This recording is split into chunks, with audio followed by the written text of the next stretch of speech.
right. Okay, guys, it's this episode. Wait, sorry, Zena. When is this episode coming out? On New Year's Day. Christmas. Oh, on Christmas Day. Okay. Oh, perfect. Okay, cool. Christmas. Welcome to the Basic Training Christmas episode. We're doing a mini episode. This episode is coming out on Christmas Day. We know that everyone's busy with family stuff. We didn't want to leave you hanging. We wanted to give you a short little morsel. We're not going to do any calls. We're just going to gab holidays for 15, 20 minutes probably. We might go long, who knows. And then you can get back to your families and all the things you're doing. Mwah. And then we'll be back New Year's Day with a full-length epised that is gorgeous. All the fun we had last year. Welcome to Basic Training, a podcast for people that need help. A good fade out, right? Yeah. And a podcast for people who are the little baby Jesus. Celebrating. Do you like Christmas music? Love, of Oh, course, okay. yeah. I'm not a Christmas music person. Most Christmas music was written by Jews also. I know. But yeah, I love Christmas music. It's technically they're all Jewish songs, so I love it. Yeah. What was I gonna say? Did your family do I feel like stereotypical like Chinese food and movie on Christmas Day thing that Usually we would procrastinate. We wouldn't get a Chinese food reservation on time. We'd like wander the streets for hours looking for food like Jews in the desert. But we would just wander around. They did, you know what they did do that was really nice though? My parents thought the idea of Santa was really fun and cute. Because it is. Of course it is, but no Christmas tree. Zero Christmas tree for me. They forbade that. But we would do a singular gift was left in the chimney, in the fireplace. We had a fireplace. For a second, I was like, you had to crawl your ass up the chimney and get it. They were like, it's I one was present. always confused how he got down the fucking chimney. Yeah. But yeah, they left it in like the coals of the fireplace. So my dad, I think, just really liked having fun with the whole Totally. knocking over shit in the living room and creating crumbs with the cookies and putting them everywhere. Yo, parents who do that. I remember one year on Easter. It wasn't for Christmas. It was for Easter. When I woke up, and it was when we lived in Rhode Island still, so I was probably like 4 or 5. I was really little. My mom had made little Easter bunny footprints. Like she'd cut them out of construction paper. And I woke up and they were coming in my bedroom window and then down past my bed, and they went through the whole house, and I followed them to find all these little Easter presents that went to my Easter basket. That's so cute. It was like one of them. I was literally like, I was like, this is one of the greatest things that's ever happened to anyone in the world. Like it was unbelievable. But this is funny. I forgot about this part. So like the big present that I got was a sea monkey aquarium. Like you remember sea monkeys? Sure. So I had a sea monkey colony. And I was like obsessed with it. And it comes in like, you get like the little plastic container. It's just shrimp, right? Yeah, they're like little krill or something, like shrimp. I didn't know. And like, obviously like the sea monkey container package has like, they look like mer people. Yeah. And they like, it shows like little illustrations of like the sea monkey society that you're growing. And there's like a sea monkey doctor's office and a sea monkey, whatever. Yeah. So I have this little plastic like terrarium that's growing the sea monkeys. And I guess the colony was getting like too big for the thing. So my dad was like, oh, I'm going to get him like a fish tank to put the sea monkeys in, like a bigger fish tank. And I was like, oh my God, I'm going to have the biggest sea monkey colony in the world. Like this is going to be the greatest thing that's ever happened to me. I can't believe somebody made an empire off of selling shrimp. It's genius. It's genius. Okay, so ahead. Then I'll never forget, we like this must have been sometime after Easter. He gets the fish tank and we're in like the kitchen. He's like, okay, we're going to pour, like you have to like get the water the right temperature. He does like the whole 9 yards to get this water ready to like transfer the sea monkeys from this thing into this thing. So I'm watching and he pours them in. And what my dad doesn't know is you can't have sea monkeys in a filter tank because they will all get sucked into the filter, shredded and shot back out. No. So this entire colony gets poured in, starts swimming, and then is like put through a blender, shredded and eviscerated out. And my dad, like I hear my dad like realize what's happening. He goes, oh. And I was like, lost my. They really said shark bait. Yeah, like just ruined everything. Devastated me. Wow. Yeah. Oh my God. But going back, parents who do like, I really respect Okay, I think Elf on the Shelf is fucked up. I think that's psychological torture. I agree. When did but that I come think about? in the past, that's new. That was not happening when I was a kid. But I think like creating the theater of like cookie crumbs and all that stuff is sick. I think that's really sick in a good way. Like I think that's fun. I love it. Yeah. No, they had a lot of fun with it. So we would do that. But that was my Christmas celebration. I hate holidays because everything is fucking closed. And the thing that brings me joy is like going and walking around TJ Maxx or Marshall's for like an hour in my pajamas. I know. Every day and just listening to my podcast. It was crazy because and I can't do that. When the year I lived in England, it's even more crazy on that day. Like I didn't realize like the public transit was off. Like they don't fuck around because there's no separation of church and state there, right? So it's like there's the Church of England, so it's like Christmas is a national government holiday, and it is here, but like in a different way. Like everyone was off, and I was like, oh, like society is shut down today. Like it was really crazy. How do you like get home? Like what happens if you get stuck or? Yeah, I don't really know. This was like many, many years ago too. So I think it was, that reminds me, I don't know why my visualization of that feeling is like when the Harry Potter is going with his cart through the wall at the train station and it closes. Yeah, that must be like what it's like. I wonder if that closes. Platform 9 3/4. I think it's only open on the first day of school. Right. I think. I think the English people do Christmas better than America, for sure. You're kidding. Of course they do. What do you mean? They're so much better at it. It's so much nicer. Yeah, of course. Yeah, it's just more beautiful and historic there too. But. Well, yeah, that's the thing. I think I'm very much a Scrooge, but when I did Christmas in London, I was like, oh, I get it. It's like it works here. Yeah. I did Christmas in Santa Fe one time. I really liked that. New Mexico? Yeah. Why did you do that? Because my godmom lives there. Oh, I love that. What did you like about it? I don't know. Well, God, you're like a teacher. We're doing a podcast episode about Christmas. We have to talk about it. I'm not being crazy. What did you like about it? I don't know. You brought it up.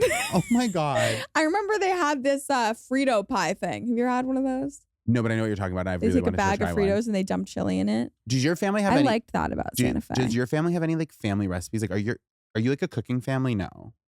My mom is, but she makes like, there's a couple of her normal recipes, but mostly around the holidays. It's like there's certain Jewish recipes. We're eating latkes, we're having matzo ball soup and all that shit. What about you?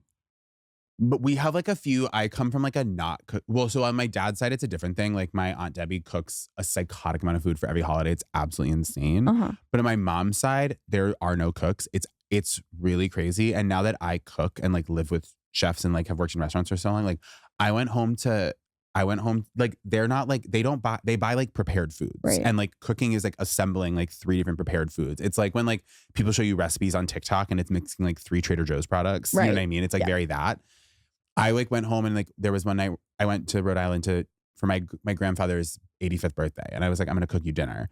And I went to the grocery store to get everything to make red sauce. And then I came home and I was like, oh, they don't have olive oil or salt. Like I have to go back to the store. Like it's like they don't even have like basic stuff like that. Like, yeah, it's like my apartment. So like the holidays are always like we usually get it Catered, which sounds fancy but is not. Like we get it from like Dave's Marketplace, like the grocery store. But it's like always easier than like trying to make someone cook. But there's a few. My mom has this coleslaw she makes that with ramen noodles that is so good. That's like I would say the only. My mom like, would love that. It's so good. It's so good, but it's actually I feel like growing up, my mom would this coleslaw, which uses the Asian ramen packets, and that's like part of the ingredient. And it's like cabbage, ramen, the Asian ramen packet seasonings, the like sugar, almonds, like it has all this stuff in it. It's so good, and you like let it sit overnight, and it gets kind of soft, like the ramen noodles kind of soften. It's so good. It was like the number one thing my mom would bring to like every cookout, it was like any sort of potluck thing. Like that's what my mom's bringing. And every woman there, every time needed the recipe. Like I just constantly, my entire childhood watching women go up to my mom and be like, I need the recipe. And my mom would give the recipe all the time. And my mom would be like these skinny bitches who always cut the sugar in half because there's a lot of sugar in it. Right. And then complain to me that it doesn't taste as good. And she's like, yeah, because you cut the sugar in half. Like it would drive my mom like insane. Like, and I remember like when we, you know, I just couldn't. And they would say it to my mom in such a cunty way where they would be like, you know, I just couldn't bring myself to put that much sugar in it if the kids were eating it. So I cut it in half and it wasn't as good. And she's like, well, yeah, I guess I'm a shitty mom, but the coleslaw tastes good. So I guess you can fuck right off. Like it was it's like coleslaw. It's supposed my to mom be was like sweet. the most anti-almond mom there's ever been. Like it was, yeah. My mom was like an almond butter chocolate cup mom. like, Good for you guys. Like 100%. Yeah. Almond butter chocolate cup. My mom. What is the actual word I'm trying to say? Like almond butter cups, I guess. Yeah. Yeah, she's a peanut butter cup mom. Yeah. So was my mom, but like my mom was not a stranger to junk food or, you know, making a recipe that called for that kind of sugar or whatever. But there was a guilt aspect. There was always like same. now Same. we can't eat. Yeah, Like yeah. it was. But wait, there was something else I wanted to cover. Okay. Yes. New Year's resolutions. Oh, wait. Can I say something controversial? New Year's Eve. Yeah. My favorite holiday. Oh, that's your favorite holiday? Mhm. What are you doing for New Year's Eve? I'm going to Bernie's. Good for you. It's going to be fun. And then I'm going to a friend's housewarming party after. I'm going to a black and white masquerade We ball. talked about this. Yours sounds so sexy. I went last year to a similar function. I might copy you next year. It sounds really fun. It's just like I'm a fan of anything that takes the stress off of a otherwise very stressful and intense holiday. 100%. And this is like you buy your ticket and you can just stop worrying about it. And I love to dress up. And that's what's up. Yeah. But New Year's resolutions though. New Year's resolution is obviously to stop looking at my phone as much, but that's been my New Year's resolution every year since I got an iPhone, and it's only gotten worse every single year. Do you know what's a big New Year's resolution for me that I say it as a joke every year, but it's like low key true? Is I'm like, this is the year I start chewing my food. What? Because they say you're supposed to chew every bite of food like 15 times, and like in reality, I'm like course 1, you're 2 not. down. Yeah. And I like they talk about all the health benefits of like if you actually chewed your food properly, like how it's like so much better for your digestive system. It like helps your brain figure out when you're actually full. Like da. I'm like, what if I chew? I was like, I feel like if I chewed my food 15 times every bite, I would live forever. And every year I'm like, this is the year I start chewing my food. And then I'm like, well, first meal I ate in 4 bites. Like my throat hurts. I swallowed everything whole. Good for you. I will be doing something similar, except not with effort. I'm going to be starting to take this new probiotic that I found. Ooh. It changes my gut biome or whatever Okay. so that I become skinny. Okay. Yeah. Interesting. No, it's going to be great. My friend put me onto it. Dietitian. That sounds like something that you're going to shit your pants from. Like Yeah. when you first start I think it has to do ultimately with, you know how people have fast metabolisms? Yes. It's also attributed to people who are naturally skinny have a very special type of gut microbiome Sure. or whatever way that they break down their food. And other people's poop microbiomes or something being transplanted into different people's stomachs. Yeah. Makes Poop them. transplants. Yeah. So I'm doing a version of that my friend Sorry, put so me is onto. the probiotic you're taking someone else's poop? I don't know. Okay. I don't think so. I think it's just a probiotic that's like made from the biomes You look back that and are you're like, oh, it found says in other. probiotic. I don't know. It's gonna have a smell. Okay. I'm kidding. I have no idea. But that's what I'm gonna do for my health. I I'm respect gonna that. start changing my gut I already health. quit smoking Can I also say I quit smoking 6.5 weeks ago, and I want a cigarette just as much today as I did the first day I quit. Like it is not. Is I think it worth it? I just think I'm going to want a cigarette until the day I die. Like I actually think at this point that's true. Like I'm so like why not I just give yourself one? Well, I told because I quit with my roommate and we both have stayed strong. Neither of us had a single cigarette. I think I was like I'm trying to positively, because part of it is like, oh, it sucks. The realization, and it's so annoying because this is essentially what they tell you in Dare. But it's like, if you never become addicted to something, you don't have to deal with it. Like, you know what I mean? It's like, oh, if I had never become addicted to nicotine, I would never deal with, like, these cravings wouldn't be a thing. But I Right. have become addicted to nicotine. Now I want a cigarette literally all the time. Right. So that is annoying that I did that to myself. So I'm trying to like put a positive frame on that. And I was like, I like the idea of cigarettes being something that I can turn to at my lowest lows and my highest highs. Like I'm talking like when something earth shatteringly bad happens, I'm going to have a cigarette. Okay. And when I like win the award, get the big job, whatever it is, I'm going to have a cigarette. But then And what's stopping you from having a cigarette the next day? I don't know, Talia, but I'm just trying to get through day by day Okay. of not smoking cigarettes. Good for you. I think that if I associate it with like, no, you got to earn it. You have to earn it in one of the two ways. Like you deserve it because you need to get through this hell moment, or and maybe that is a bad idea and I'll slippery slope back in, but whatever. That won't discount. I'm just saying, is it so bad if you slippery slope? You go to the gym every single day. You're young, you're healthy. I just think like it's okay to have one thing. That's always been my philosophy. The thing that's annoying about my family is that this is what's so annoying about my family is that 3 of my grandparents, like I lost when like my grandmother passed away last February. Mhm. She was 90. My other grandparents are still alive. They're like 82 and 85. Mhm. And then my dad's fucking dad died when he was 47. So it's like I have these like it's like my genetics are like it's like a 1 in 4 shot. Do you know what I mean? Of it being really good. So I just am like, I want a Prenuvo scan. Have we talked about this? How badly I want a Prenuvo scan? I feel like that just finds things in you that aren't actually wrong. It just makes you freak out. No, but you can find cancer. Okay. And you can find heart disease.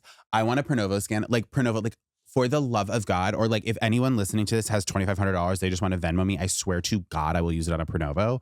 I want it so bad. I shamelessly DM'd them and I was like, I will post anything to have a free scan. Did they get back to you? No, they left me on red. Absolutely. I want a Prenuvo Fuck those people. so bad. I want it so I have bad. no desire to know what's wrong with me. I'd rather it just take me. Just take me. No. Silently. I'm ready. I don't need to know. I don't want to struggle. If it's going to kill me, it's going to kill me. No. Sorry, but we're talking about different things. If I'm going to drop tomorrow, painlessly and unexpectedly, don't tell me. Yeah. If there's something we can catch right now so that I don't die slowly and horribly of sickness in 15 years, let's go ahead and catch it. But here's the thing. If I were diagnosed with a sickness, I wouldn't die slowly and horribly. I'd take a bullet right to the head. Okay.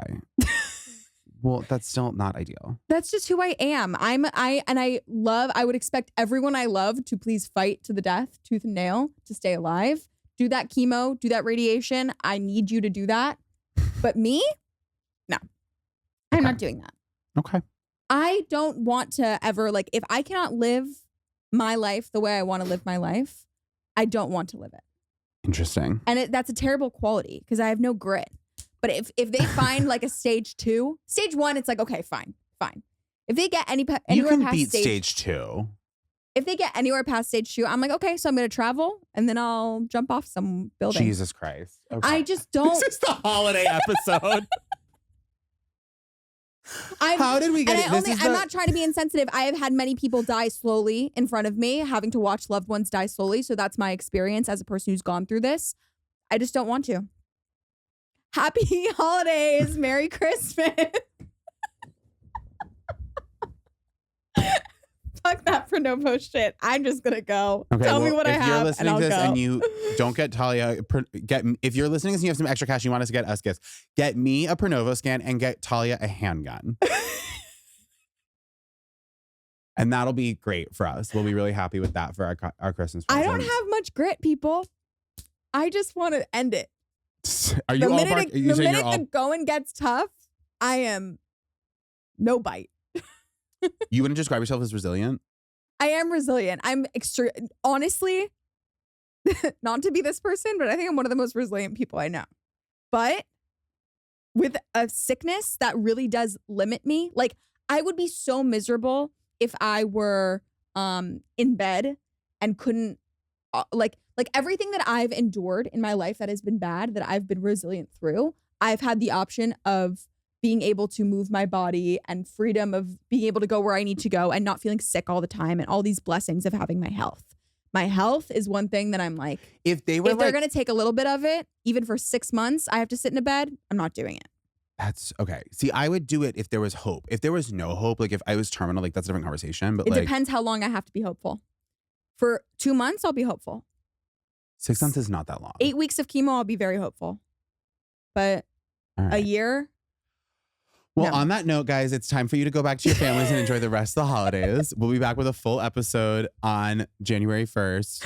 I really, really hope that all of your family is happy and healthy. Yes, we hope you have a wonderful wrap out 2023 as wonderfully as possibly. We wish you all health and joy in the new year. We're still waiting for update calls because we want to do an update episode. Call us in with your updates and call in at 929-269-4960. Is that the number? Yeah. I lost the I'm thing. almost positive that's the number. I think that's the number. And leave a 5-star review. We love you. Mwah. Happy holidays. Happy holidays. We did it.